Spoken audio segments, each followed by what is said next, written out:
Hello, my name is Vaibhav and I am an intern at College of Aviation Technology in Bangladesh. And I recently completed my internship of designing a ramjet engine using computer-aided designing softwares and my general research.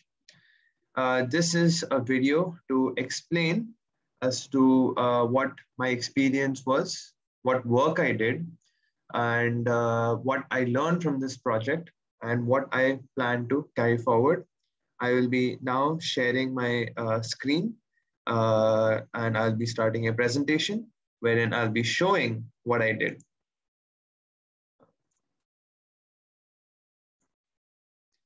Hope you can see this. Right. So, designing a ramjet engine using computer-aided designing software. Um, when I started this project, there were only three objectives to this internship. One was that ramjet is military-grade technology, and there is not a lot of literature. There is not a lot of things. There are not a lot of papers that discuss about ramjet. And so the idea was to compile information and learn what I know and learn from research papers and understand the engine in general, the working principle, and to democratize the information that is available about ramjet. The second one obviously included making 3D models using estimates of using measurement estimates.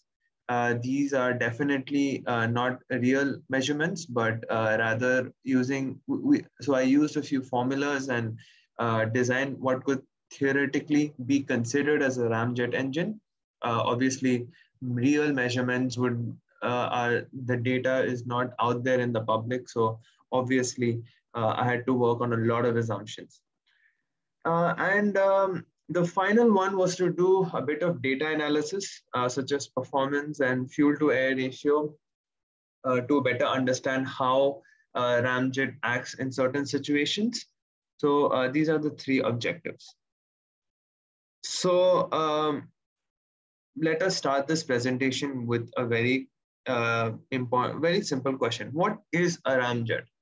Basically, a ramjet is a variant of the gas turbine engines that is used in civilian aircrafts. It does not have many moving parts, unlike civilian aircraft engines, which have a turbofan of some sort. This does not have that. What it basically does is, because the ramjet uh, cannot uh, cannot be powered on its own, unlike the turbofans. Simply, what has to be done is that it is attached to a maybe a rocket or a vehicle, and then it is flown to a certain height. When it is flown to that certain height at a certain speed, the ramjet then functions. So rather, and then what happens is the air that is coming in front of the ramjet, in front of the nose, which is at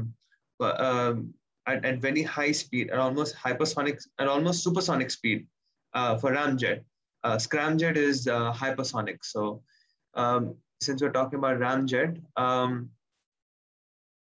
the air comes onto the nose at supersonic speed, then it is compressed, and the exhaust leaves at a very high velocity.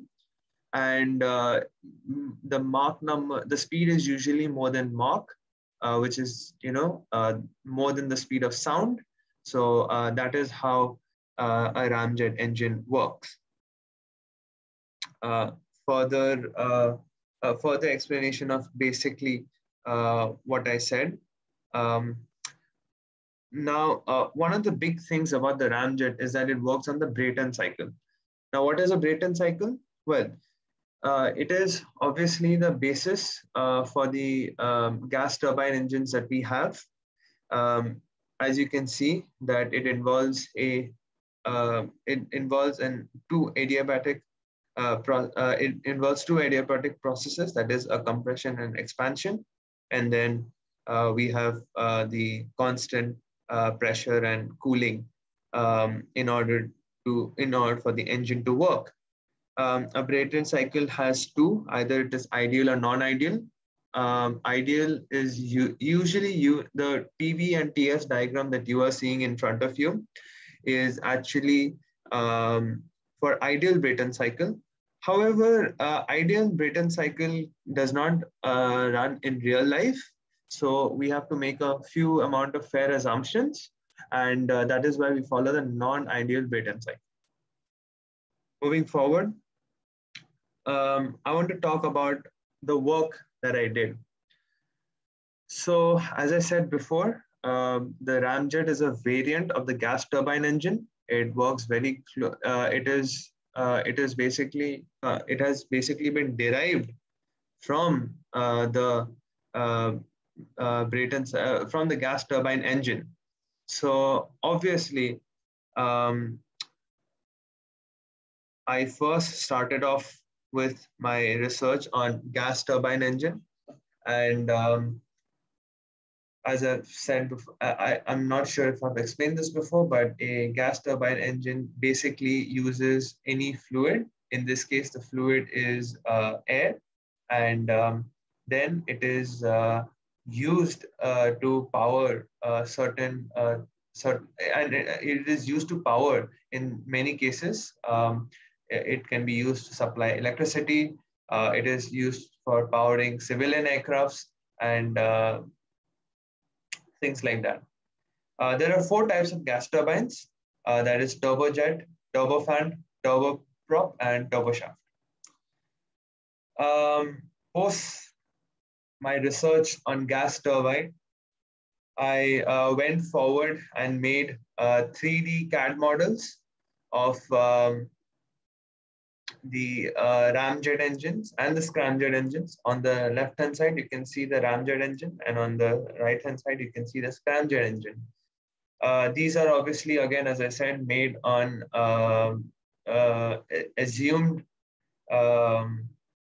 assumed measurements. These are not the real measurements, but measurements that I went through different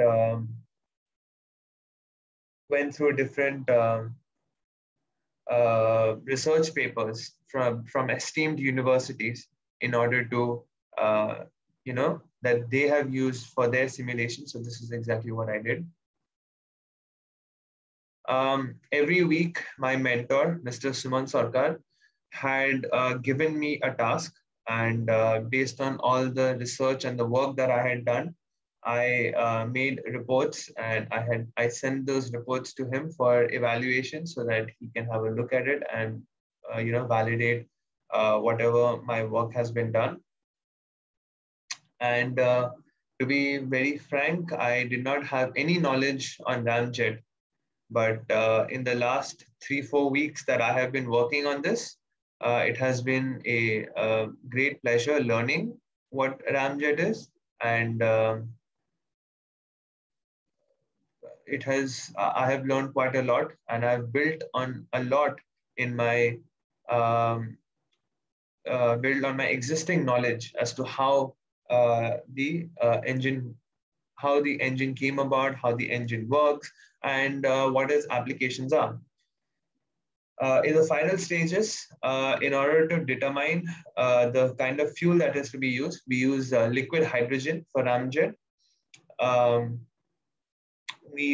I looked at why liquid hydrogen is preferred, and why it should be preferred because of because it meets the flammability limits, the minimum ignition energy, and the thermal diffusivity. Moving forward, in front of you, you can see the Nat chart that I generated.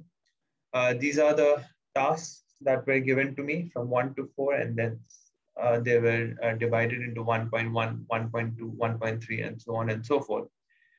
Um, every day and these are the periods that I submitted. So between 7 and 9th August is when I started doing the first part of the research. And as you can see that I have had, these are the days that have been very productive for me.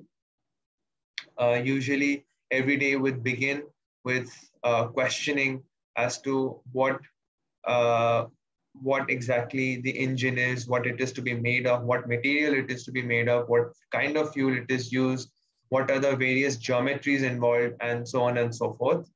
That is how the Gantt chart, the Nat chart is. There were some challenges to this project. The first one being the fact that due to the COVID pandemic, I could not actually go to travel to Bangladesh. So because I had not worked on a project of this magnitude before, there were ups and downs daily. But given my mentor and given the help that the team had extended to me, I could just mail them in almost any time with my doubts and any questions that I had, and they would be very more than happy to answer me, just about immediately. In fact, once I sent an email late at night, and just about 30 minutes later, I got an answer. So that is very nice of them. Lastly, I would like to say what I discovered about myself. While this internship has molded me very much into a person of one kind, but there are three areas that I have been able to become better at. The first one is obviously data collection.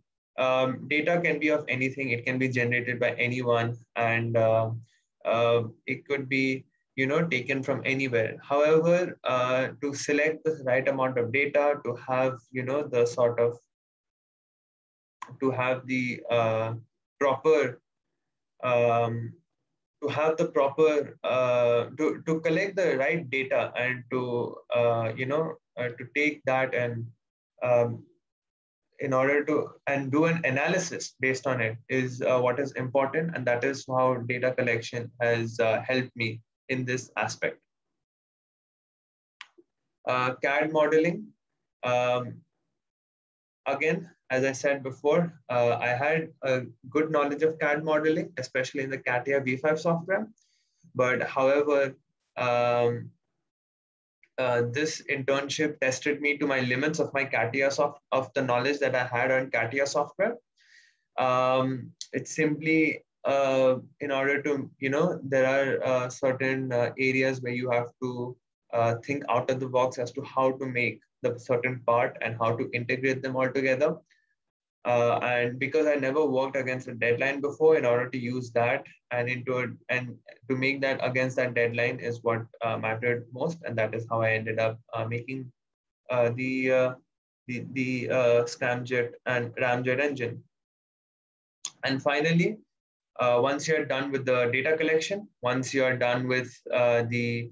um, once you're done with the uh, CAD modeling, now the time is to write it um, in order to, in a clear and concise manner, so that everybody understands, even in the most layman terms, so that everybody understands what you are writing, and not some sort of high language that you use, or some sort of fancy language. So that is what these are the three things that I have been able to understand from this internship. Last but not the least, I was able to use the best of my engineering knowledge to overcome the some of the problems I may have faced, and also in the process, I learned more about the Ramjet engine and the principles and the variations and its origins. And given that what I've learned, there's a lot of scope in this field. A lot of research has been going on in this area, and and given what I have learned from all of this, maybe I can take whatever I've learned and use it, if I get to work on a Ramjet engine myself. Finally, I would like to thank the iState team for helping me out during the entire, from the process of getting from the selection process all the way till today. And that is what I have learned in this internship. Um,